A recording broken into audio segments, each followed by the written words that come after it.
Oke, kita akan melanjutkan dengan pembahasan tentang penurunan persamaan Planck. Sebelum masuk ke penurunan persamaan Planck, saya akan mereview terlebih dahulu tentang distribusi Maxwell-Boltzmann. Distribusi Maxwell-Boltzmann itu menggambarkan perilaku keadaan partikel pada gas ideal. Jadi ibaratnya ini adalah sebuah gas ideal dalam sebuah wadah, lalu titik dot biru itu menggambarkan partikel-partikel gas ideal. Nah, partikel gas ideal bergerak secara acak dengan energi individual masing-masing yang berbeda. Ini misalnya pada suhu tertentu ya. Suhu tertentu, nah masing-masing partikel itu memiliki energi yang bermacam-macam. Sehingga kelajuannya pun sebenarnya juga bermacam-macam. Nah, kemudian grafik yang bawah ini menunjukkan hubungan antara kelajuan partikel dengan frekuensi partikel atau banyaknya partikel begitu. Nah, kalau dilihat ternyata partikel itu cenderung lebih banyak memiliki kelajuan di daerah ini. Kemudian untuk kelajuan yang lebih tinggi nanti semakin menurun jumlahnya, begitu juga dengan kelajuan yang lebih rendah juga semakin menurun jumlahnya. Oh ya, kelajuan ini juga menunjukkan energi dari si partikel tersebut. Oke, nah kecenderungan bahwa partikel itu memiliki kelajuan ataupun energi tertentu itu dipetakan dengan distribusi Maxwell-Boltzmann. Menurut distribusi Maxwell-Boltzmann, rapat probabilitas itu ditunjukkan dengan persamaan berikut. Rapat probabilitas ini menunjukkan ini ya, frekuensi ataupun nanti juga sebanding dengan jumlah partikel. Jadi rapat probabilitas itu ternyata memiliki bentuk seperti ini. Sama dengan 2 dikali akar E per Pi dikali 1 per KT pangkat 3/2 eksponensial pangkat minus E per KT. Di sini E merupakan energi dari partikelnya, kemudian K merupakan konstanta Boltzmann, dan T besar ini adalah suhu mutlak. Jadi suhu gas pada waktu itu berapa begitu. Kalau kasusnya ini ya gas ini. Memang distribusi Maxwell-Boltzmann itu salah satunya adalah diterapkan pada gas ideal. Namun bisa juga nanti kita mengadopsi distribusi ini untuk sistem yang lain gitu. Nah, dari persamaan rapat probabilitas ini kita bisa mengambil kesimpulan lain, yaitu bahwa jumlah partikel, sekali lagi tadi rapat probabilitas itu kan menunjukkan frekuensi jumlah partikel, jadi kita anggapnya F ini sebanding sama N begitu, itu akan sama dengan G eksponensial minus E per KT. Nah, G ini adalah koefisien yang bergantung pada energi. Nah, F dan N itu sebenarnya bukan besaran yang sama, tetapi dia sebanding begitu. Sehingga dari F ke N itu sebenarnya perlu koefisien lainnya, koefisien pembanding. Nah, koefisien pembanding dikalikan dengan ini semua, itu kita ringkas GE begitu saja. Biar ya ringkas, dan sebenarnya kita tidak terlalu memikirkan faktor GE ini seperti apa bentuknya, tetapi kita pikirkan ini bentuk eksponensialnya. Oke.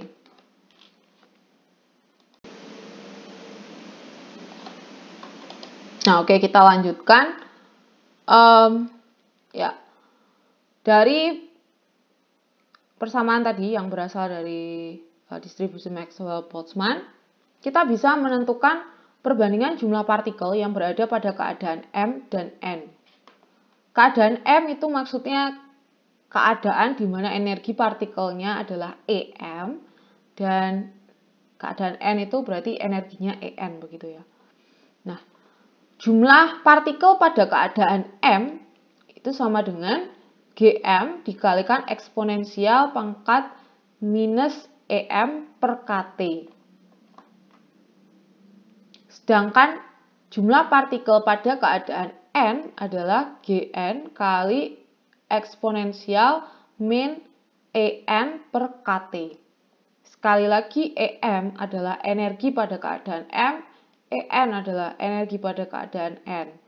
Gn adalah koefisien pada keadaan N, dan Gm adalah koefisien pada keadaan M. Nah, persamaan ini bisa juga kita tuliskan sebagai Gm per Gn dikalikan eksponensial minus dalam kurung Em min En per Kt.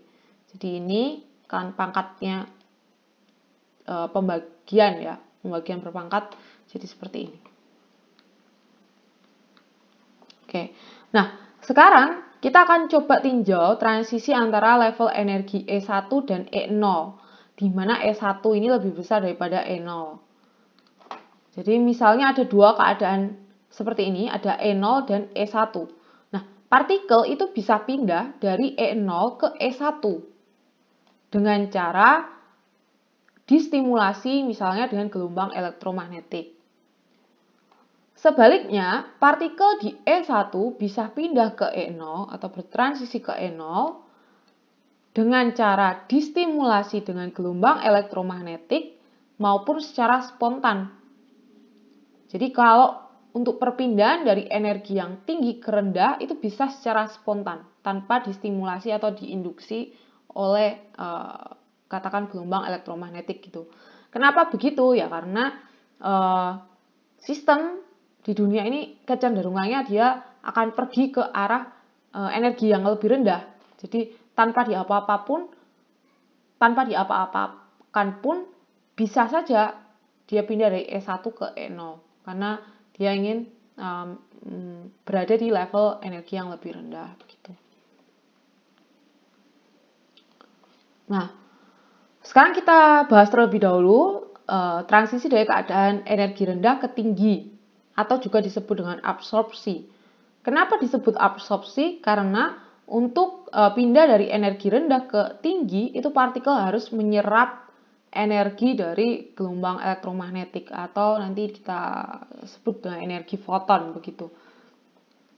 Nah, untuk yang transisi dari rendah ke tinggi itu kita definisikan sebuah besaran yang disebut dengan laju transisi dari keadaan E0 ke E1. Kita singkat sebagai R01. Nah, laju transisi itu apa sih? Laju transisi merupakan banyaknya transisi yang terjadi tiap detik atau tiap second. Laju transisi R01 itu berbanding lurus dengan jumlah partikel pada keadaan E0 dan rapat energi atau intensitas gelombang elektromagnetik. Sehingga secara matematis kita bisa tuliskan seperti ini. R01, laju transisi dari E0 ke E1 itu sama dengan N0, jumlah partikel pada keadaan E0 ya, dikalikan dengan rapat energi si gelombang elektromagnetik yang menginduksi tadi, yaitu U.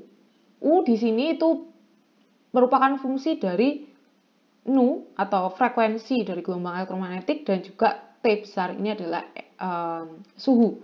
Kemudian B01 ini koefisien transisi dari energi rendah ke tinggi. Nah, persamaan ini bisa kita modifikasi menjadi N0 sama dengan R01 per U kali B01. Ini hanya pindah ruas saja ya. Oke, jadi sekali lagi nu adalah frekuensi gelombang yang diabsorpsi, kemudian T adalah suhunya, B01 itu adalah koefisien absorpsi terinduksi, dan U merupakan rapat energi. Rapat energi itu pengertiannya adalah energi per unit volume. Nah, rapat energi ini meskipun berbeda dengan intensitas, tetapi dia sebanding dengan intensitas. Jadi seringkali kalau kita ingin mengkarakterisasi intensitas, kita pakai rapat energi. Nanti di akhir kita akan bahas juga hubungannya antara rapat energi ini dengan intensitas. Tapi sekarang kita terima dulu intensitas sama rapat energi itu sebanding ya. Oke. Kemudian sekarang kita bahas yang kedua adalah transisi dari keadaan level energi tinggi ke rendah atau emisi. Seperti sudah dijelaskan sebelumnya, transisi dari level energi tinggi ke rendah dapat terjadi dengan induksi gelombang elektromagnetik ataupun secara spontan. Jadi ada dua mekanisme, spontan maupun dengan induksi gelombang elektromagnetik. Nah, untuk mekanisme yang terjadi secara spontan, laju transisi itu tidak bergantung pada intensitas ataupun rapat energi dari gelombang elektromagnetik.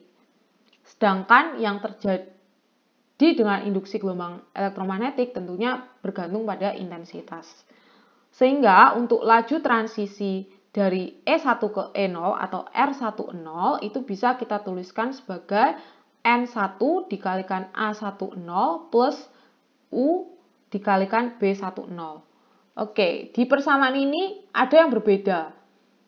Di sini ada dua suku. Yang suku pertama N1A10 itu berasal dari kontribusi mekanisme transisi yang terjadi secara spontan. Jadi secara spontan ini hanya bergantung pada jumlah partikel di E1. Dan A10 ini hanya koefisien begitu ya. Sedangkan mekanisme kedua yang terjadi dengan induksi gelombang elektromagnetik itu bergantung pada intensitas atau rapat energi dari gelombang elektromagnetiknya. Sehingga suku kedua di sini adalah N1 kalikan U dikalikan ini koefisien B10. Mirip dengan yang tadi terjadi pada proses absorpsi begitu. Oke ya. Jadi suku 1 dari emisi spontan dan suku 2 itu dari emisi terinduksi. Oke, nah persamaan ini bisa kita modifikasi menjadi N1 sama dengan R10 per A10 plus U dikalikan B10. Nah, ini keterangan lebih lengkapnya ya. Sekali lagi N1 adalah jumlah partikel pada keadaan E1, A10 adalah koefisien untuk emisi spontan, kemudian B10 adalah koefisien untuk emisi terinduksi, dan Nu itu adalah frekuensi emisi, sedangkan T ini adalah suhu. Nah, kita sudah mendapatkan dua persamaan, yaitu untuk N0 dan N1. Partikel pada keadaan E0 dan partikel pada keadaan 1. Kita coba cari perbandingannya ya. Tapi sebelumnya pada keadaan setimbang antara emisi dan absorpsi itu laju R01 dan laju transisi R10 itu sama nilainya ya. Sehingga terjadi kesetimbangan begitu.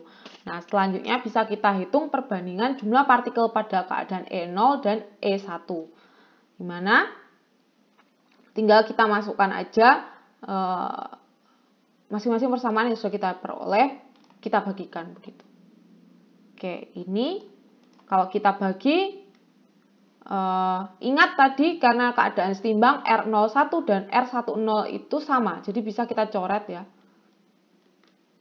Sehingga persamaan perbandingan antara partikel pada keadaan energi rendah dan tinggi adalah sama dengan A10 plus B10 dikalikan U dibagi dengan B01 dikalikan U. Ingat, U adalah fungsi dari frekuensi dan juga suhu. Dengan demikian, perbandingan jumlah partikel pada keadaan energi rendah dan tinggi adalah ini tadi. Persamaan yang sudah kita peroleh. Nah, ingat sebelumnya kita juga mempunyai persamaan ini. Nm per Nn. Ya, Nm per Nn perbandingan jumlah partikel pada keadaan M dan N itu bisa ditulis sebagai Gm per Gn kali eksponensial minus Em min En per Kt. Nah, sehingga kalau kita aplikasikan ini ya, ini bentuk umumnya, kita aplikasikan ke keadaan 0 dan 1, maka jadi gini. G0 per G1 eksponensial min E0 min E1 per Kt. Ini sama dengan ini. Ya, A10 dan seterusnya. Oke, nah persamaan ini kita modifikasi bisa menjadi ini. Jadi kita pindah ruas. G1 kita pindah ruas ke sana. Ya. Kemudian maksud saya B01U itu kita pindah ke kanan. Ya. Setelah itu nanti yang B10 dipindah ke kanan juga.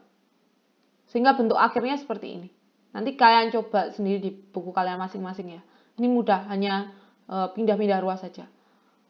Nah, terakhir kita dapat G1 kali A10 sama dengan U dikalikan G0 kali B01 eksponensial E1 min E0 per KT minus G1 B10.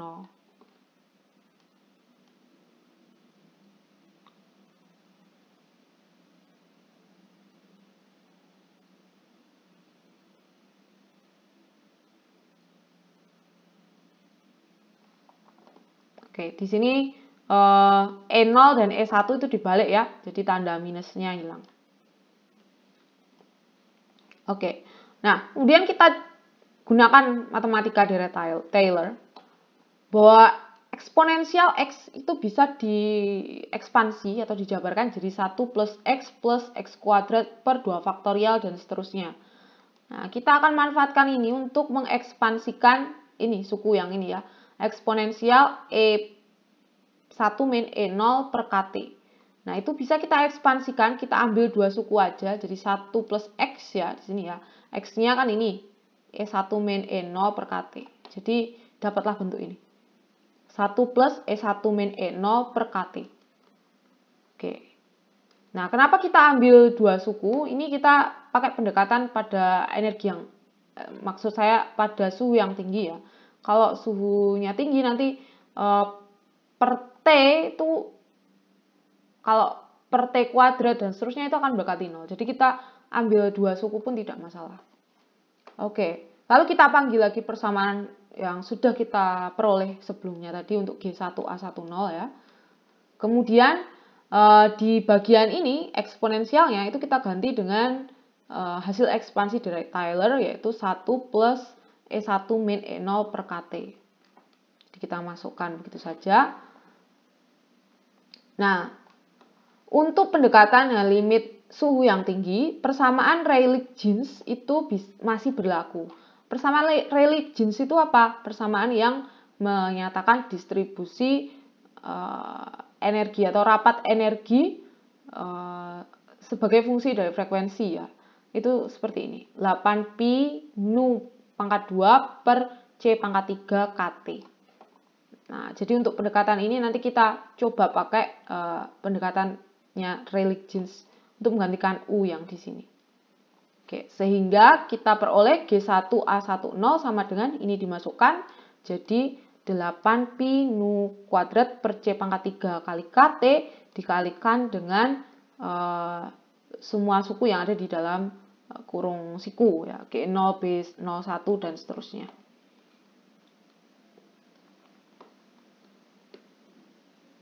Oke, selanjutnya persamaan ini kita coba jabarkan sehingga didapatkan ini G1A10 sama dengan 8pi nu kuadrat per C pangkat 3 KT dikalikan G0 B01 minus G1 B10 plus G0 B01 E1 min E0 per KT.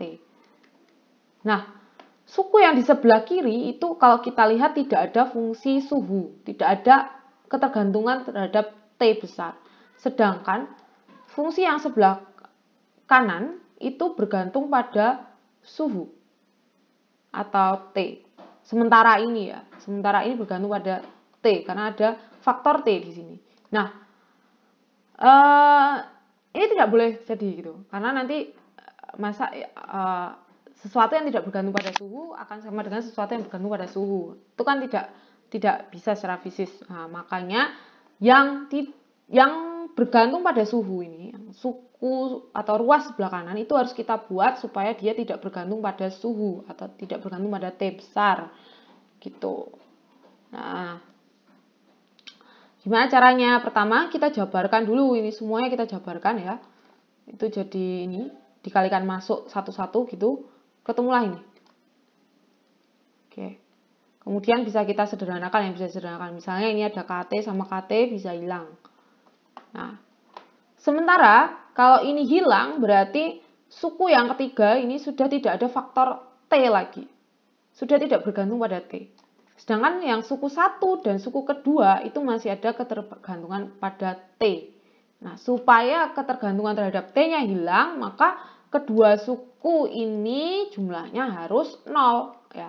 Harus dinolkan ini.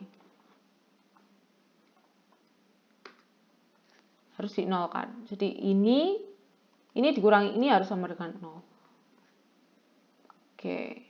Sehingga ini nanti kita pindah ruas yang ini suku kedua kita pindah ruas ke kanan jadi positif ya. Dapatlah ini kita 8pi nu kuadrat per c pangkat 3 kt G0 dikalikan B01 sama dengan 8pi nu kuadrat per c pangkat 3 kt G1 B10. Ada yang sama kita coret, seperti misalnya kt kita coret, kemudian 8pi nu kuadrat per c pangkat 3 juga kita coret. Akhirnya kita ketemu relasi ini. G0 B01 sama dengan G1 B10. Jadi ini akan menjadi prasyarat untuk analisis selanjutnya.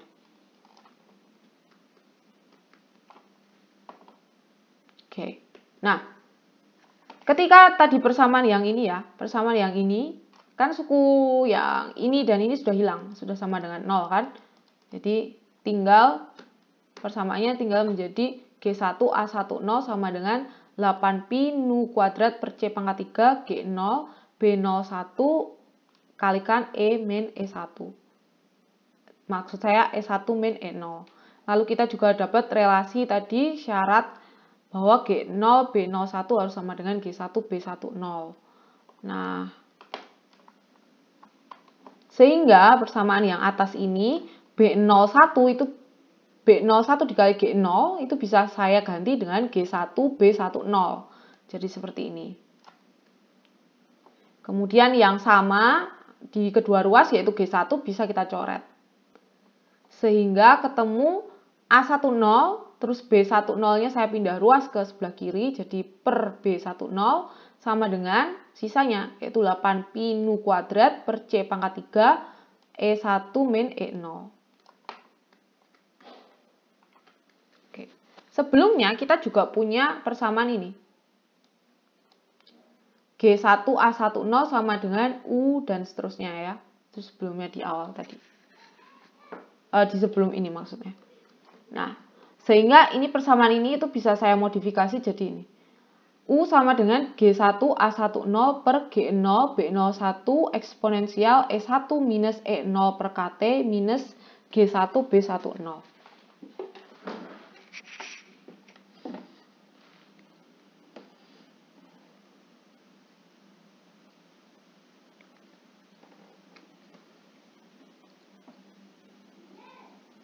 Oke.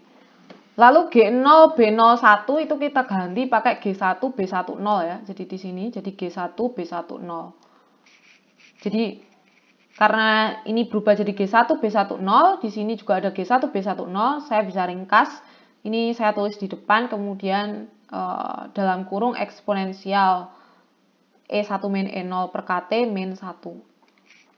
Oke, di sini ada G1 dan G1 bisa kita coret ya. Kemudian sisanya adalah A10, B10-nya saya tulis di atas sehingga jadi per B10 di sini per eksponensial E1 min E0 per KT min 1. Oke. Nah, kita sudah hitung tadi A10 per B10 itu ada bentuknya ini. Nah, ini tinggal kita masukkan ke persamaan yang di sini. Sehingga menggantikan A10 per B10. Sehingga terakhir kita peroleh U sama dengan 8pi nu kuadrat per C pangkat 3 dikalikan E1 min E0 per eksponensial E1 min E0 per KT min 1.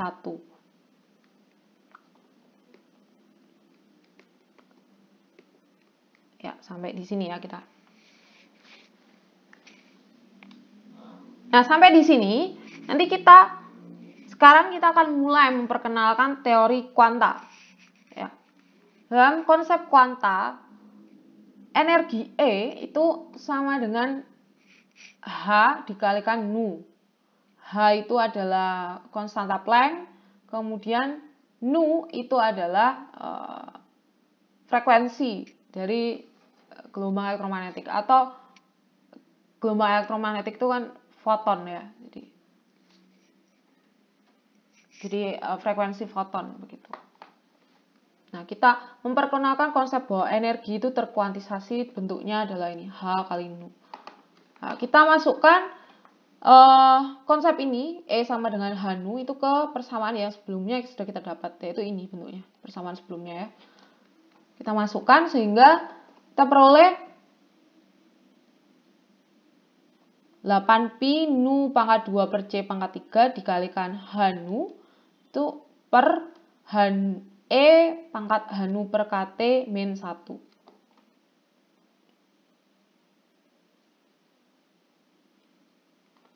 Jadi ini tadi kan E1 min E0 itu adalah perbedaan energi pada keadaan 1 dan keadaan 0. Nah, dalam transisi itu terjadi penyerapan atau pelepasan gelombang elektromagnetik atau foton yang energinya adalah ini sebesar ini H Nu. Makanya E1 min E0 itu kita ganti dengan H Nu. Oke, terakhir kita rapikan ya persamaan kita ini sehingga diperolehlah 8pi H Nu pangkat 3, jadi Nu-nya jadikan 1, kemudian per C-nya ditaruh bawah jadi per C pangkat 3 kali eksponensial H Nu per KT min 1.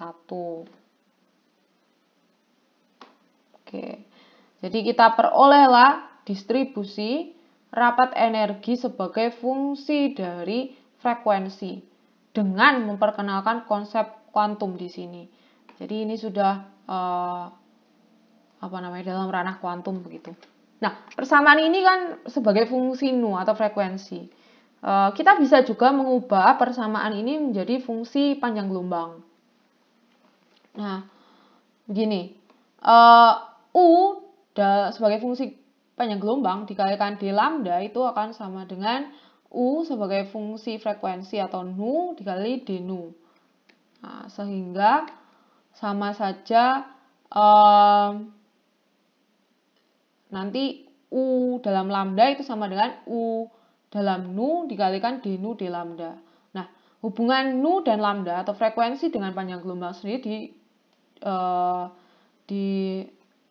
ditetapkan pada relasi ini ya, Nu sama dengan C per lambda. C sendiri adalah kecepatan cahaya di ruang hampa. Oke. Nah, ini U dalam Nu sendiri tadi kita sudah peroleh ini bentuknya. Jadi kita masukkan aja. Kemudian ini tadi ya, D Nu D lambda. Oke. D Nu D lambda dalam bentuk absolut itu hasilnya adalah C per lambda kuadrat. Asalnya dari sini. Nu kan C per lambda. Nah, D Nu D lambda itu kan minus C per lambda kuadrat. Kalau kita pakai harga mutlaknya maka tinggal C per lambda kuadrat. Ya. Kemudian ini kita jabarkan, kemudian nanti kita sederhanakan ya.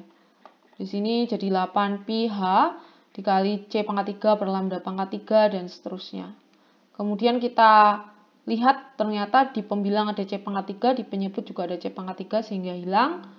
Lalu ini kita bisa tulis sebagai 8pi kali H kali C dari sini ya, per lambdanya kita jadikan 1. Di sini ada per lambda pangkat 3 sama per lambda kuadrat jadikan 1 jadi per lambda pangkat 5. Ini tetap eksponensial H Nu per KT min 1.